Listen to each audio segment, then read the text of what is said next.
palabra Eduardo. Bueno, muchas gracias por la invitación. Vamos a ver si podemos decir alguna cosa rápida sobre estos 30 años de vida democrática en la perspectiva de las ciencias sociales que en estas 3 décadas pensaron esa vida democrática o las condiciones de esa democracia. Preguntarnos hasta qué punto las ciencias sociales acompañaron, en efecto, el proceso de construcción democrática iniciado en la Argentina hace 30 años, estuvieron o no a la altura de los diferentes desafíos teóricos, conceptuales, prácticos que aparecieron en el camino y cómo pensar hoy la relación entre nuestras ciencias sociales y los desafíos que esta etapa actual de este proceso democrático iniciado hace 3 décadas enfrenta. Para decirlo muy rápido, porque deberemos ser necesariamente muy esquemáticos, me parece que se puede decir que en estos últimos 30 años la democracia ha sido pensada en la Argentina en general y por las ciencias sociales en particular, no de un único modo, no queriendo decir una única cosa, sino, me parece, queriendo decir sucesivamente 4 cosas diferentes. Parece que uno podría hacer una especie de historia o de periodización de los modos en los que se pensó la democracia, en los que pensamos la democracia en las ciencias sociales argentinas estas 3 décadas, y decir que la democracia se pensó primero como una utopía, después como una rutina, después como un espasmo y después como un proceso. Me parece, en efecto, que hace 30 años, cuando salíamos de la dictadura que terminaba en 1983, o cuando, como decía Glenn, empezábamos a salir de la dictadura a partir de la derrota militar en las Islas Malvinas, que señala el comienzo del fin. Sí, ya. ¿Y esto no? Que se quedó sin batería. Perdón.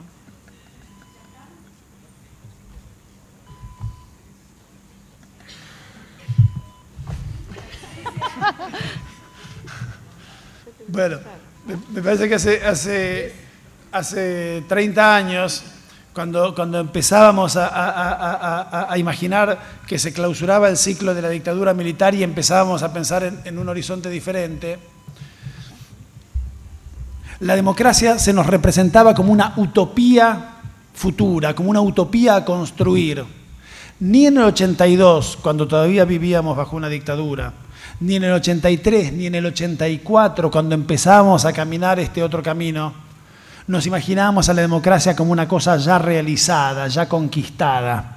Por eso la palabrita democracia iba en aquellos años siempre pegada a otra palabrita que era la palabrita transición, ¿no? Transición a la democracia. La democracia la imaginábamos como una utopía futura a alcanzar, hacia la cual había que caminar, y recuperamos entonces esa vieja palabrita de los lenguajes de la historiografía marxista, de la transición del feudalismo al capitalismo o del capitalismo al socialismo, y más cerca nuestro de las sociologías de la modernización y del desarrollo de los años 50 y 60, ¿no? La tomamos y la politizamos. La democracia no era ya, perdón, la transición no era ya la transición del campo a la ciudad, de lo irracional a lo racional, de lo tradicional a lo moderno, sino que era ahora la transición del autoritarismo a la democracia, puesto que la cuestión se planteó en términos culturales, en términos cultural-políticos, en términos de la exigencia de una mirada introspectiva de una ciudadanía a la que se le solicitaba que arrancara de sí eso que a veces el discurso de la política llamaba el enano fascista o los impulsos autoritarios que todavía la habitaban. Había que hacer ese proceso de reforma moral e intelectual, como habría dicho cierto simpático preso italiano, para caminar, para transitar hacia esa democracia que nos imaginábamos como una utopía en el futuro. Y esa utopía era una utopía ¿de qué? Era una utopía de la libertad. Era una utopía de las libertades plenamente realizadas. Lo primero que se escucha en el registro de voces que acabamos de escuchar es una multitud de gente gritando libertad, libertad, libertad. La utopía de comienzos de los 80 es una utopía de las libertades plenamente realizadas, y eso se explica perfectamente, puesto que eso, las libertades, era lo que nos había sido arrancado de manera más flagrante, más monstruosa en los años anteriores. Y allí me parece que se puede decir que las ciencias sociales argentinas tomaron este desafío, este punto de un programa, este tema de agenda, como en aquellos años se empezaba a decir, entre otras cosas gracias a las carreras de ciencias de la comunicación que empezaron a proliferar en todo el país y que nos empezaron a enseñar a hablar así, diciendo cosas espantosas como agenda. Bueno, ese tema de la agenda pública, que era la necesidad de construir una democracia, fue tomado como un tema, ¿no?, de nuestras ciencias sociales. De hecho, en aquellos años 80 circulaba en las universidades argentinas una especie de chiste tonto o de reglita de las 3D, así se llamaba, la regla de las 3D, una regla mnemotécnica con la que yo me gustaría hoy jugar un poco y decir que después de esas 3D hubo una cuarta D y una quinta D y una sexta D. Las D de las que se hablaba en aquellos años 60, tratando de trazar retrospectivamente una especie de historia estilizada de las ciencias sociales argentinas desde Gino Germani para acá, eran la D de desarrollo de los años 60, la D de dependencia de los años 70 y la D de democracia de los años 80. Y en efecto no está mal decir eso. Si uno llama años 60, como lo llamaba Oscar Terán, a los años que en la Argentina habían transcurrido entre el 55 y el 66, y si uno llamaba años 70 a los años que habían transcurrido desde el golpe de Onganía hasta el golpe de Videla, no está mal decir que el tema que dominó las ciencias sociales en la Argentina de los 60 fue el tema del desarrollo, de la modernización, del progreso, del despegue, y que el tema que caracterizó a la década siguiente fue el tema de la dependencia, del imperialismo, de las relaciones asimétricas entre economías nacionales.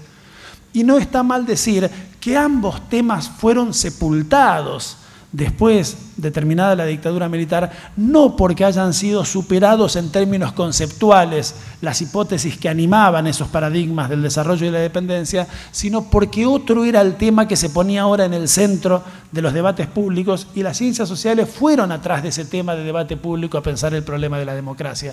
Esto último que acabo de decir se podría decir de un modo un poquito más pretencioso o un poquito más técnico, apelando a esa vieja dicotomía que suelen usar los historiadores de la ciencia o los sociólogos del conocimiento, que distinguen entre la historia interna y la historia externa de las ciencias, y llaman historia interna de la ciencia a la historia de sus propios despliegues conceptuales, y a la historia externa de la ciencia a la historia de lo que le pasa a las ciencias cuando algo desde afuera de sí mismas impacta sobre su desarrollo.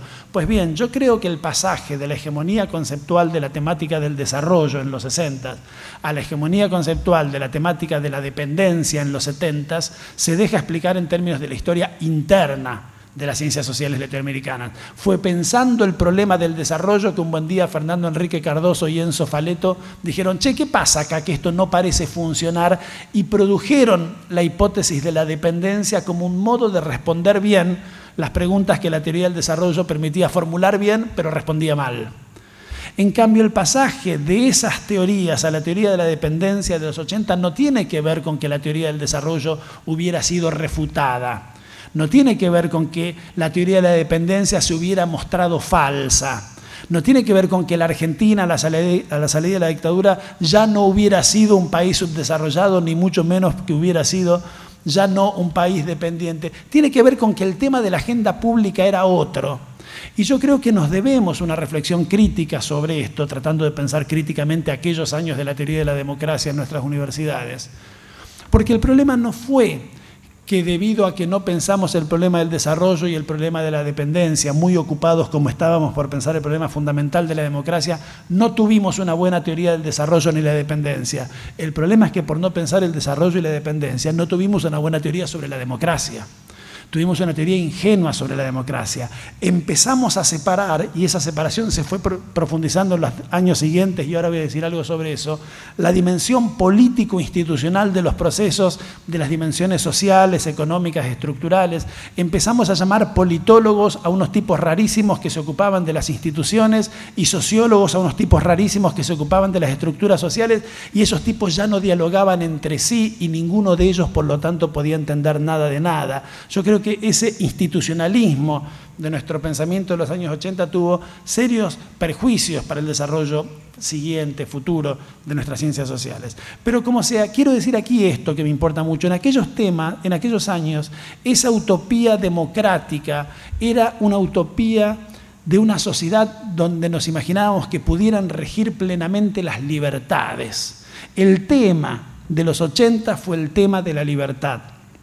Y las ciencias sociales verdaderamente estuvieron a la altura del desafío de discutir ese problema de la libertad con gran complejidad. Durante los 80, cuando uno recuerda hoy las cosas que leíamos en aquellos años, leímos mucho sobre la libertad, volvimos a leer a los clásicos, volvimos a leer a Stuart Mill, a Benjamin Constant, a Isaiah Berlin, hablamos de la libertad de los antiguos y la libertad de los modernos, la libertad positiva, la libertad negativa, la libertad para, la libertad de... Nos la pasamos hablando de la libertad en la universidad y eso se explica porque nos la pasábamos hablando sobre la libertad en la plaza pública también.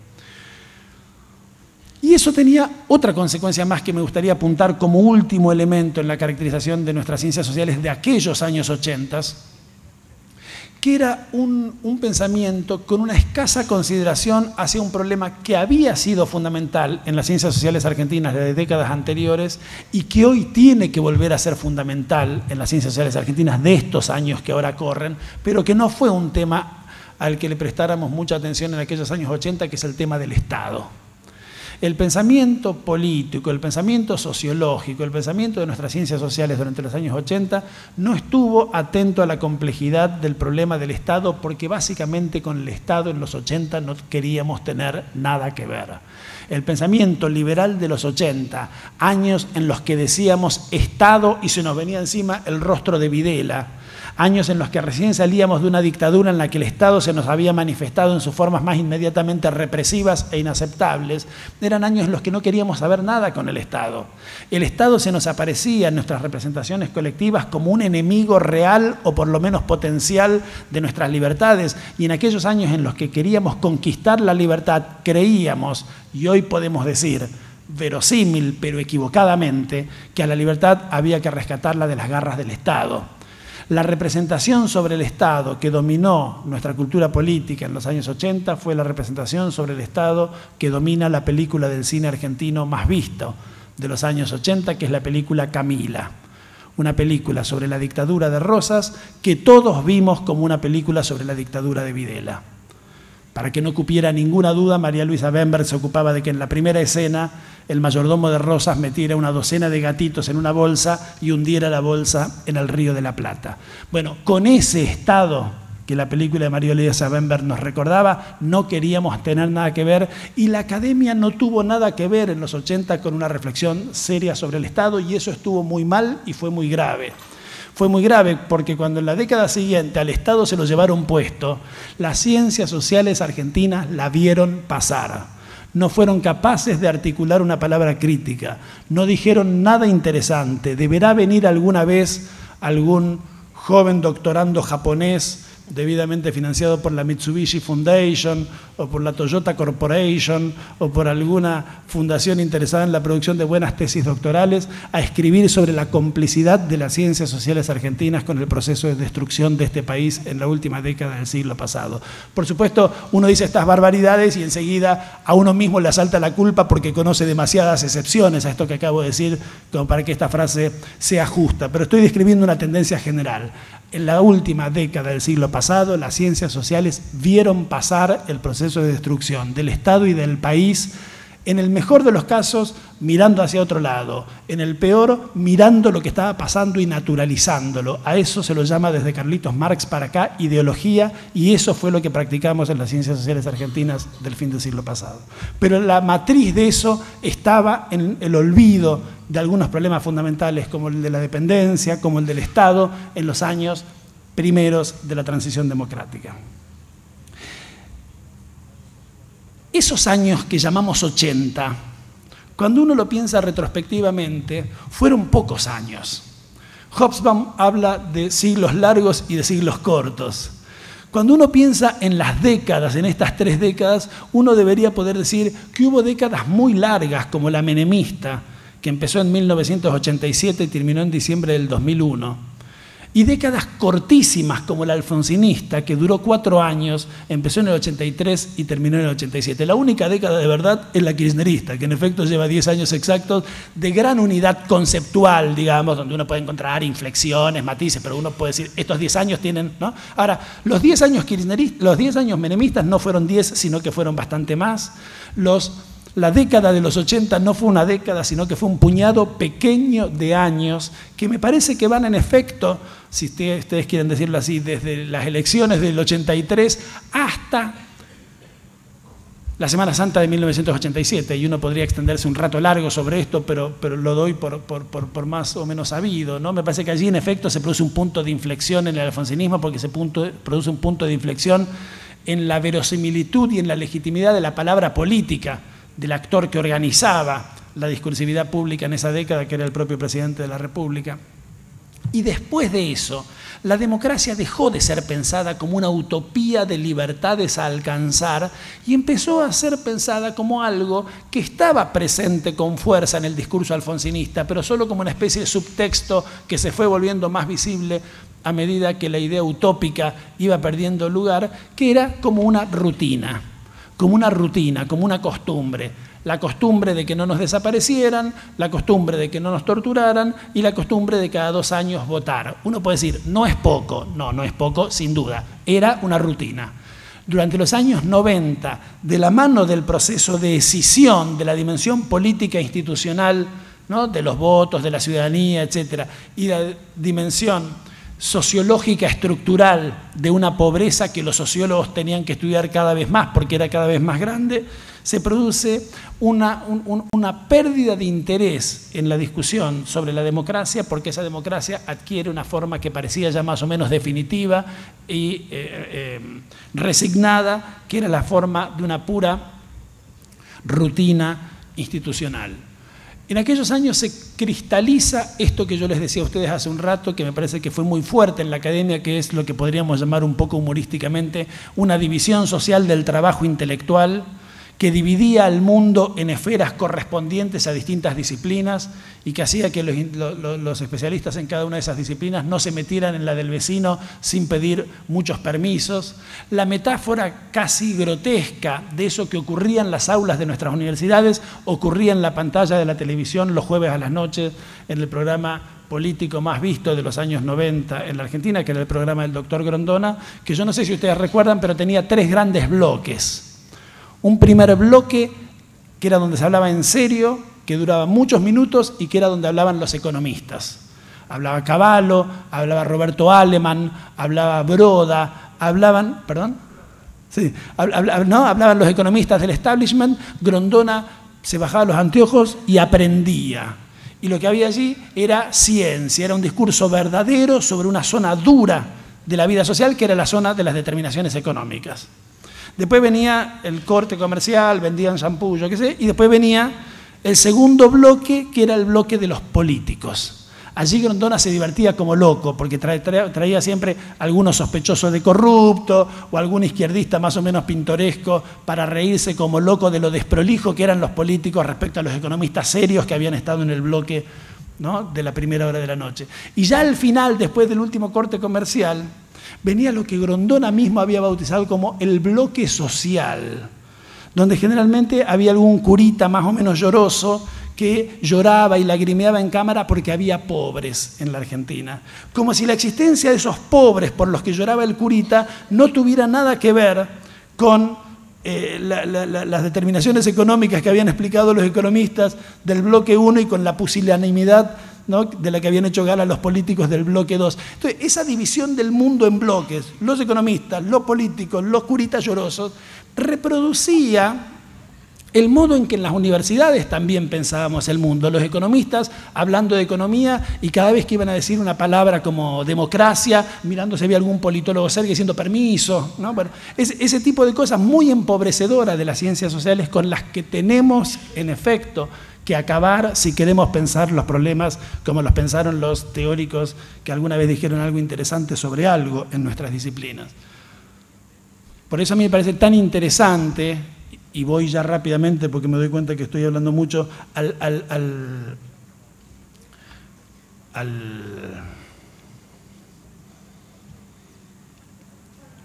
¿Cómo, perdón? No. Había prometido hablar de las 6D y solo dije las 3 primeras, la de desarrollo, la de dependencia, la democracia. La de los 90 fue la D callada, fue la D de la que no se habló, fue la D que no se tematizó, fue la D de desguace o de desarticulación o de desmembramiento de una sociedad a la que se vio desmembrarse sin decir nada, ¿no? Hasta que al final de esa década, me parece que las ciencias sociales, y aquí con especial lucimiento, la sociología. A mí no suele gustarme la palabra generación porque creo que en general no designa nada, pero en este caso es estrictamente descriptiva. Una nueva generación de sociólogos en la Argentina empezó a ver los resultados de la desestructuración de la sociedad argentina que había empezado en el 75 y se había profundizado durante todos los 90. Y allí llegamos a la quinta D, que es la D del 98, 99, 2000, que es la D de Dios mío, ¿qué hemos hecho? Y de la mirada de un grupo de sociólogos muy interesantes, menciono a nuestra amiga Maristela Svampa, y a un libro que para mí es ya hoy un clásico de las ciencias sociales argentinas que hay que seguir leyendo, no importa que las cosas que ahora diga Maristela Svampa nos gusten menos que las que decía entonces. Es un libro muy importante que se llama Desde Abajo, que compila una serie de trabajos, varios de los cuales eran los borradores de grandes trabajos posteriores, como los de Javier Aullero, los de Denis Merkel, los de Pablo Semán, trabajos importantísimos de las ciencias sociales argentinas que estaban naciendo ahí a fin de los 90, cuando este grupo de sociólogos empieza a mirar en qué se había convertido la estructura social argentina después del proceso de desarticulación operado durante las últimas 2 décadas y media. Sobre eso podríamos conversar un rato largo. Yo creo que allí hay un capítulo interesante que se abre en la historia de las ciencias sociales. Y menciono solo 3 libros, porque son 3 libros por los que tengo especial consideración. Seguramente hay muchos más muy valiosos. Menciono el de Maristela, que a mí me gusta mucho, la compilación de Maristela, y menciono Pobres Ciudadanos, de Denis Merkel, que es un libro extraordinario, y Bajo Continuo, de Pablo Semán, que es otro libro extraordinario.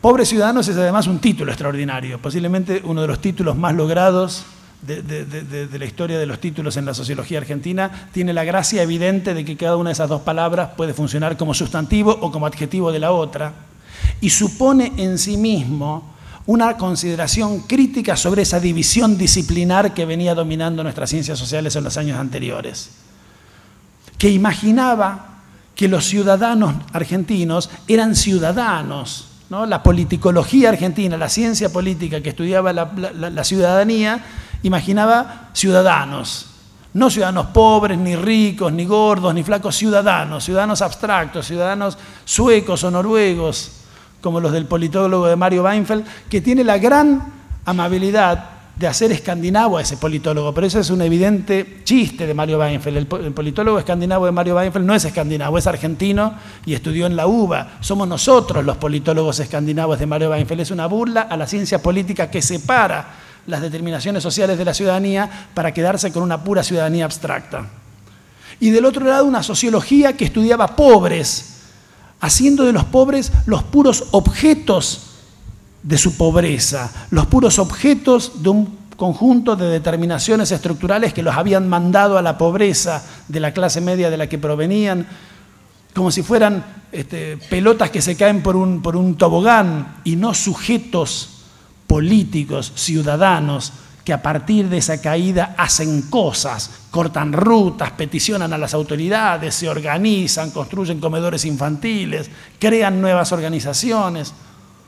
El título magnífico de Denis nos llama la atención sobre 2 cosas. Señores politólogos, déjense de joder con la idea de los ciudadanos, puesto que los ciudadanos argentinos son pobres y esa pobreza sobredetermina, como diría Althusser, su modo de ejercicio de la ciudadanía. Y señores sociólogos, déjense de macanas con estudiar pobres, como si los pobres fueran coleópteros o fenómenos meteorológicos. Son sujetos que hacen cosas con y a partir de su pobreza. Me parece que el libro de Denis, que es muy bueno, y el libro de Pablo Semán, que es hermosísimo, es de una inteligencia extraordinaria. Pablo es un monstruo peludo, ¿no? Es realmente un tipo extraordinario. Y ese libro es bárbaro porque también va a buscar a los pobres ciudadanos argentinos en su condición de sujetos, no ahora de prácticas políticas, sino de prácticas religiosas, pentecostales, de prácticas artísticas, musicales, de prácticas de lectura de Paulo Coelho o de qué sé yo quién. Los pobres leyendo, escuchando música, practicando una religión. Y ninguna de esas cosas Pablo las estudia con el gesto fácil de condena del intelectual racionalista y laico que sabe que Dios no existe, o del estudioso de música que sabe que Almendra es mejor que la bombachita amarilla, o que sé qué cosa, del rock chabón, en el que el bueno de Pablo es un experto increíble, sabe todo lo que se puede saber sobre el rock chabón en la Argentina. Y el gesto de Pablo ahí no es decir, Spinetta era mejor, es decir, ¿qué sentidos hay en los sectores populares, ¿no? en su escucha de ciertos estilos musicales, en sus prácticas religiosas, en los modos en que leen, los libros que leen? Para mí hay una diferencia entre el libro de Maristela y el de Pablo y el de Denis, que no lo siguen por tantos años, puesto que están relativamente cerca en el tiempo, pero en el medio, entre el libro de Maristela y los libros de Pablo y de Denis, pasó una cosa, y esa cosa es el tercer capítulo de esta charla, que parece que no, pero está organizada. En el medio pasó el 2001.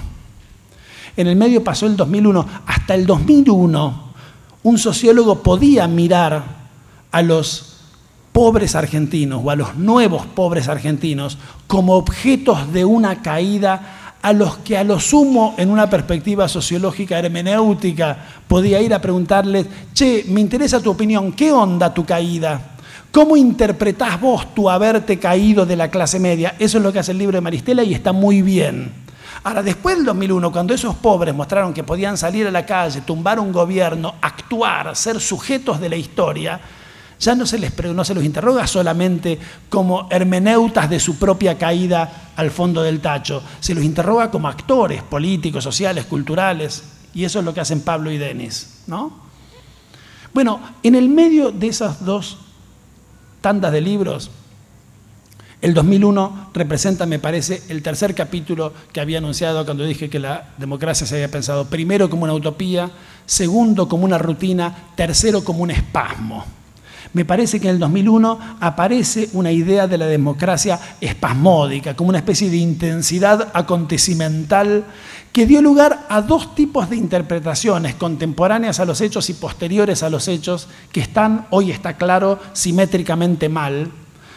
Me parece que todavía nuestras ciencias sociales nos deben y se deben, nos debemos, una reflexión más aguda de la que fuimos capaces de hacer sobre lo que pasó entre diciembre del 2001 y comienzos del 2002 en la Argentina. No estaba bien, evidentemente, asustarse, temer por la salud de las instituciones y andar gritando por ahí que cada vez que había 4 personas en una esquina peligraba no sé qué cosa, eran todos fascistas, las instituciones debían ser protegidas del aluvión popular, como se leyó mucho, sobre todo de las plumas de los politólogos argentinos, que son seres en principio conservadores.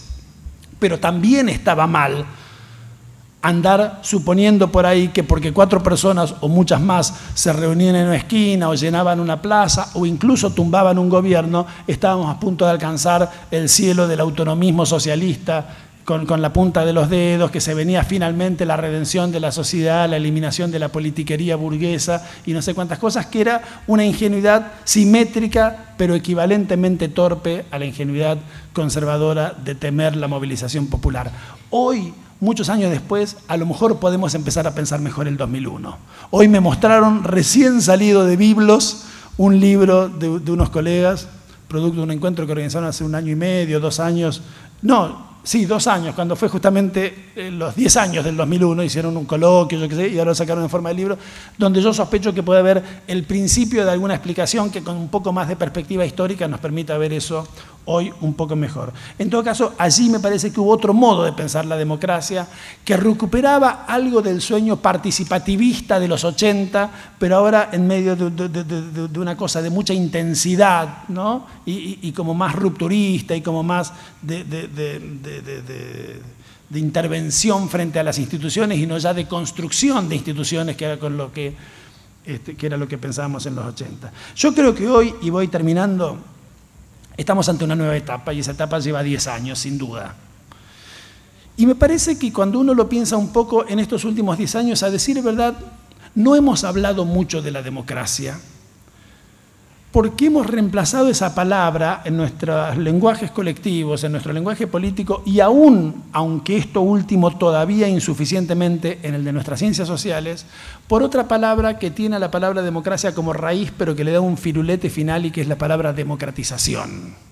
Como si el sion de transición se hubiera mudado de esa vieja palabra que designaba un movimiento hacia la democracia, a la propia palabra democracia que hoy ella misma señala un movimiento o un proceso de ampliación, de profundización, de universalización. ¿De qué? No ya de libertades. Y esta es la mejor noticia que 30 años después podríamos tener.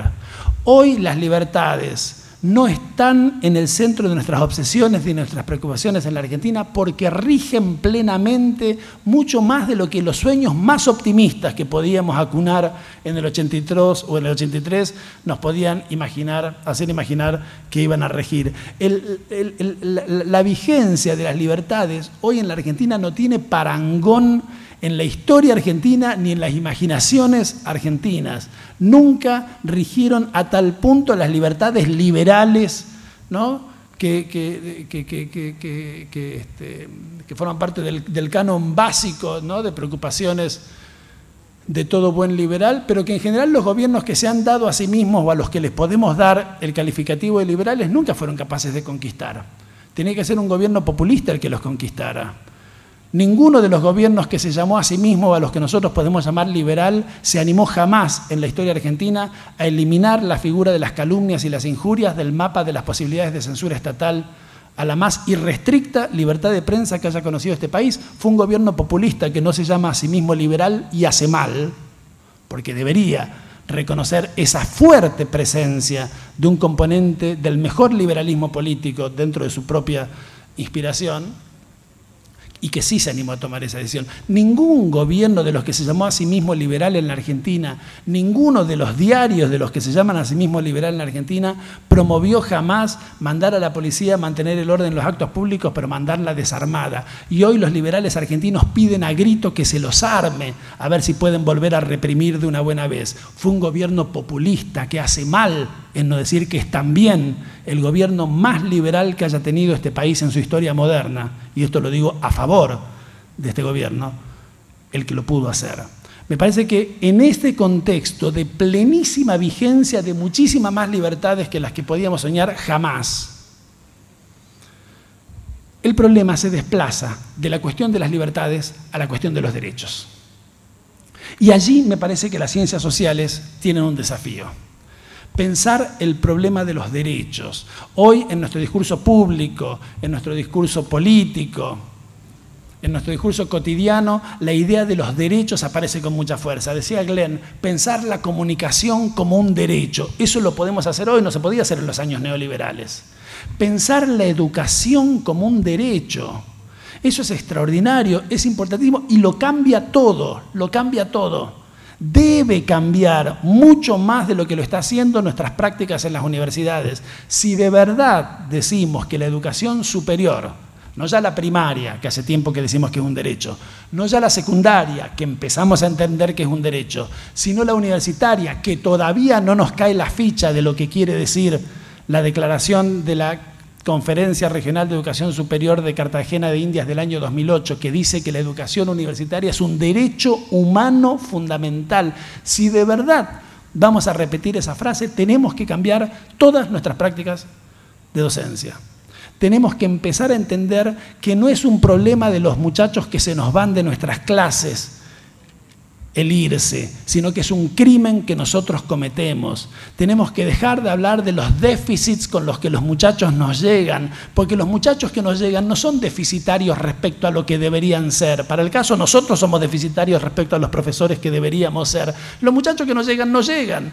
Y si de verdad los suponemos sujetos de derechos, tenemos que entender que la contraparte de esa comprensión es nuestra autocomprensión como los responsables de la garantía del ejercicio efectivo y exitoso de ese derecho.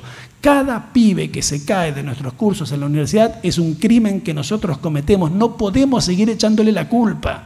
Por lo menos no les echemos la culpa, ya que somos incapaces de enseñarles bien, ya que somos incapaces de capacitarnos para enseñarles bien, ya que no logramos que se queden en sus bancos y aprueben sus cursos, ya que somos tan malos, por lo menos no les echemos la culpa, no seamos miserables, no hablemos de sus déficits, no hablemos de sus carencias.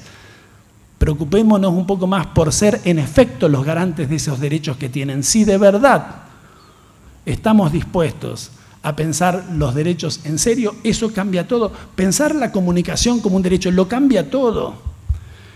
Mi preocupación es si las ciencias sociales hoy están acompañando esta reflexión. Así como en los 80, cuando el tema de agenda era la libertad, las ciencias sociales estuvieron a la altura. La filosofía política estuvo a la altura. Nuestros profesores de sociología nos hicieron leer a Isaías Berlin y discutir la libertad de los antiguos, ¿no? Hoy se está discutiendo en las ciencias sociales argentinas, lo pregunto sin saber exactamente la respuesta, no estoy actualizado, es posible que se me escapen cosas, pero tengo la impresión de que estamos en deuda teórica con la problemática enorme de los derechos, que es un problema conceptualmente muy complejo. Los derechos son algo que decimos que tenemos justo cuando no los tenemos. Eso ya señala un primer problema interesante. Ninguno de ustedes dice, por ejemplo, yo tengo derecho a, en este preciso momento, irme. Porque es obvio que tienen ese derecho. Y cuando es obvio que uno tiene un derecho, nadie anda diciendo que eso es un derecho. En cambio, cuando no podemos comer 2 veces por día, decimos, yo tengo derecho a comer 2 veces por día. Cuando no podemos casarnos con la persona con la que queremos casarnos, decimos, yo tengo derecho a casarme con la persona a la que amo. Cuando no podemos votar, decimos, yo tengo derecho a votar. Ahora, después que ya lo tenemos al derecho, cuando ya lo hemos hecho nuestro, por suerte no seguimos diciendo que lo tenemos al derecho. De modo que hay algo interesante teóricamente, filosóficamente con la idea de derechos, que es que la tensión entre el ser y el deber ser es constitutiva de la idea misma de derecho. Y ese es solo el primero de una serie de problemas filosóficos interesantísimos en relación con la cuestión de derecho. Otro problema que a mí me parece fundamental y que nuestras ciencias sociales nos tienen que ayudar a pensar mejor es el problema de la colisión de derechos en un contexto de ampliación de todos ellos. Cuando en los 90 los derechos desaparecían para todos y nos íbamos todos para atrás a la lona, había pocas posibilidades de que nuestros derechos colisionaran. En un contexto en que aumentan los derechos de todos, hay algunos puntos en que los derechos de unos empiezan a colisionar con los derechos de los demás. 2 por 3 nos sorprendemos en los cafés de nuestras ciudades discutiendo qué derecho es el derecho más importante, si el derecho de los que quieren expresarse libremente en la calle, interrumpir el tránsito, patatín, patatán, o el derecho de los honestos trabajadores que quieren llegar a horario a sus fábricas a poder transitar libre. Bueno, esa discusión de café frecuentísima en la Argentina, que es una muy buena discusión, es muy bueno que estemos discutiendo qué derecho es superior a otro, grave es que estemos discutiendo cómo nos han arrancado los derechos, es una discusión fundamental. Es muy bueno que hoy podamos pensar a la educación como un derecho que los asiste a los jóvenes y es muy bueno que hoy podamos pensar la capacitación docente como un derecho que los asiste a los docentes. Ahora, ¿qué pasa si un docente aparece en mi oficina y me dice que en ejercicio de su sacrosanto derecho a capacitarse, el miércoles no viene porque va a hacer un curso de capacitación y yo le observo que ese miércoles tiene un teórico que dar? Dice, bueno, pero yo tengo el derecho a capacitar. Sí, pero tus estudiantes tienen derecho a que vos les des clase. Pero está violando mi derecho sindical, a no sé qué. No, estoy diciendo que por suerte en este país empezamos a tener tantos derechos que a veces hay que poder privilegiarlos. Hoy a la mañana el ministro Sileoni habló exactamente de eso en el salón maestro Alfredo Bravo del Ministerio en un discurso impresionante, muy interesante, anunciando el Plan Nacional de Formación Docente. Un país tiene que decidir si los derechos de sus estudiantes a tener clases es un derecho que hay que poner por arriba o por debajo del derecho a sus docentes a capacitarse justo ese día. Porque, escúchame, ¿no puedes hacer un curso de capacitación el jueves que no tenés clase? Bueno, esas cosas son problemas para la política, pero son también problemas para la teoría, y la teoría nos tiene que ayudar a resolver esos problemas.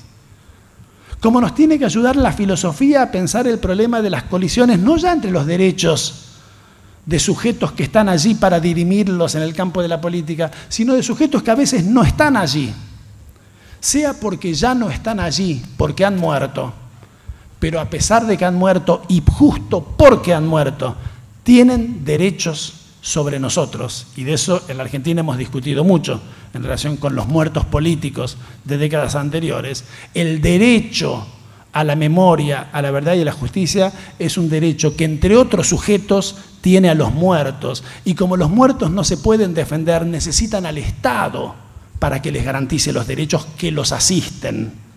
Pero también hay derechos que asisten a los que no están, no porque ya no están, sino porque todavía no están.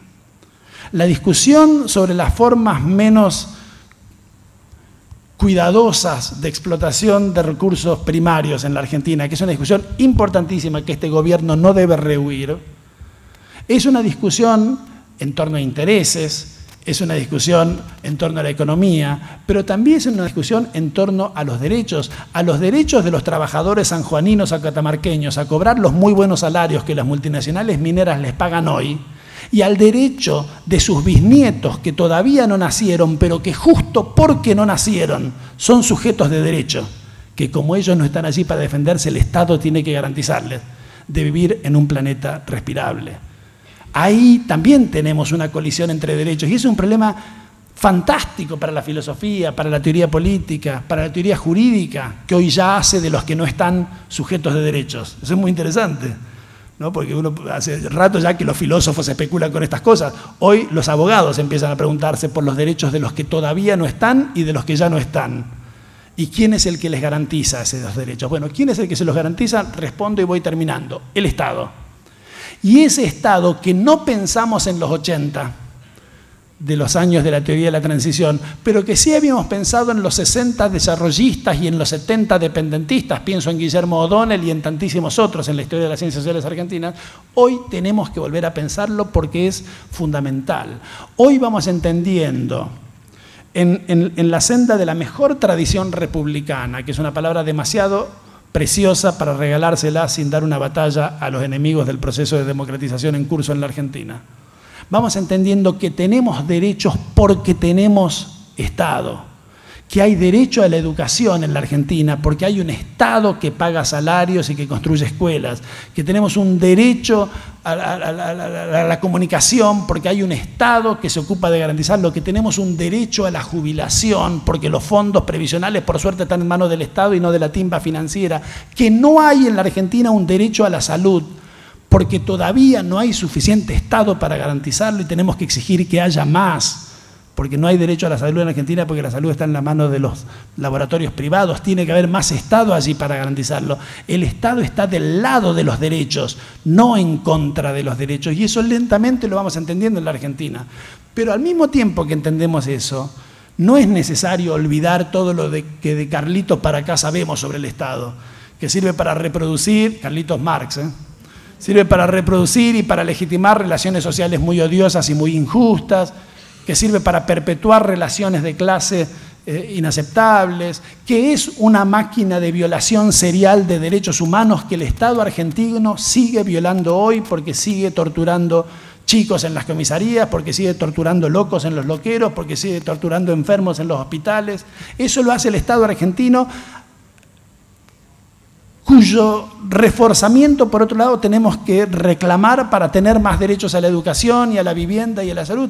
Entonces, es necesario tener una teoría del Estado compleja que pueda hacerse cargo de este conjunto de tensiones. Si yo tuviera que decir cuáles son hoy los desafíos para pensar los problemas de la democracia, que hoy son los de la democratización, yo diría que las ciencias sociales en la Argentina tienen que ocuparse más que lo que lo han hecho en los últimos 30 años del problema filosófico de los derechos y tienen que preocuparse más del problema sociológico, politicológico, jurídico y filosófico también del Estado. Porque me parece que en ese conjunto de asuntos, de problemas, de temas, podemos encontrar algunas de las soluciones que necesitamos para volver más democrática a nuestra democracia.